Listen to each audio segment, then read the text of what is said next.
What's going on, everyone? My name is Guthrie. Today I'm going to be teaching you guys how to get any client you want. You sound like a robot.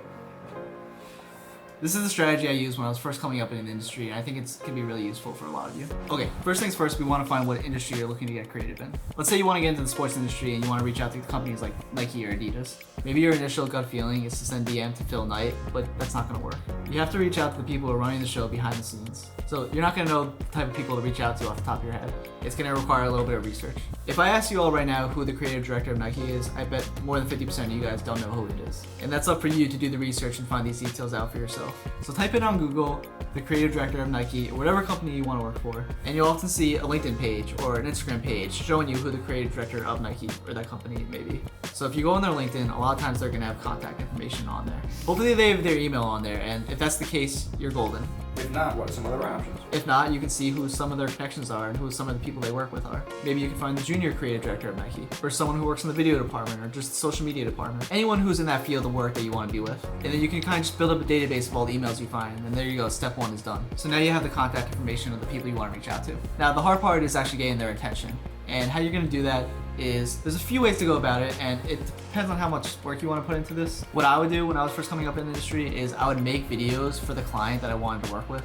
This is a fun and productive way to show that you're proactive, show that you're willing to put in the work without even getting any reciprocation at first, and to show how passionate you are about working for them. You're practicing and refining your skills, and you're going above and beyond to show how much you care. I remember when I first started coming up, I really admired Duke Basketball's videos, and I really wanted to work for them. And I just decided to make a Duke Basketball video. I just took some of their footage and created my own video out of it. I made like a fun Zion Williamson highlight video, and I didn't send it to Coach K, but I found the creative director of Duke Basketball and the videographer of Duke Basketball, and I sent it to them. And like a week went by and they didn't respond. So then I followed up and sent them another email. 2 weeks went by, no response. 3 weeks went by, no response. I followed up again, sent them another email.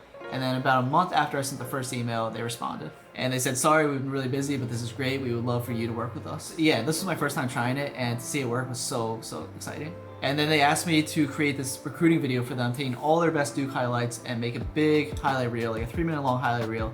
And it got posted all over their Instagram, all over their Twitter, X now. And after having this success with Duke, it kind of opened my eyes to the possibilities I could have from just cold emailing companies. I thought, like before this, I thought I was such a talented editor that companies would just reach out to me, but that's not the case. Like, especially in this industry, it's so oversaturated, and you have to be proactive and put yourself out there. You have to be loud. And so the next company I did this for was the Portland Trailblazers. I was a huge fan of their work, and I took some of their footage and made my own videos out of it. I think it was in like 2020, I made a Damian Lillard highlight video, and I sent it to them, and they loved it. And right after that, they gave me a job. And I remember I had a call with them one time, and they told me the reason they gave me so much work was because I was proactive and put myself out there and reaching out to them. And a lot of these companies, they're so busy, they have so much going on, they don't have time to go out and find talent to work with. What these companies want is great work, and they want talented editors, but they want someone who's gonna make their jobs easy. And you're already making their jobs a lot easier by just putting yourself out there and reaching out to them. And you gotta kind of humble yourself. Like, you gotta keep emailing them over and over again. Also, when you're sending these emails out, make sure you always have your portfolio linked so they can view more of your work pretty accessibly.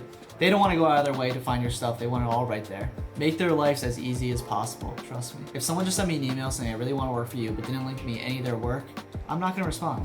I'm not gonna go out of my way to track down their work and see what they've done.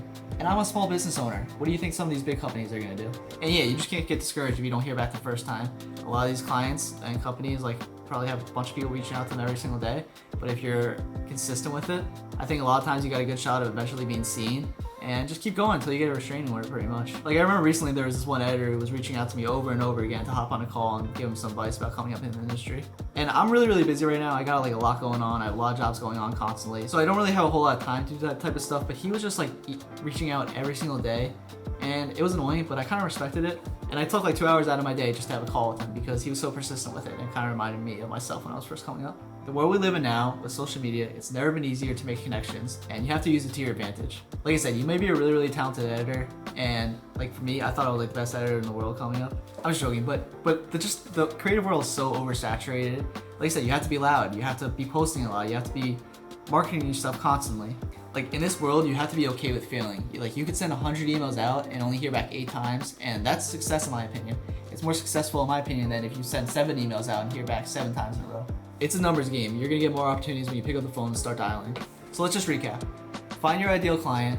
Don't just look for the CEO's contact information. Find the more accessible people. Don't just be like, hi, my name is blah blah and I want to work for you. Show them why you'd be a good fit. Whether it's creating a product for them or going into detail about exactly what you can do for the company. And be persistent.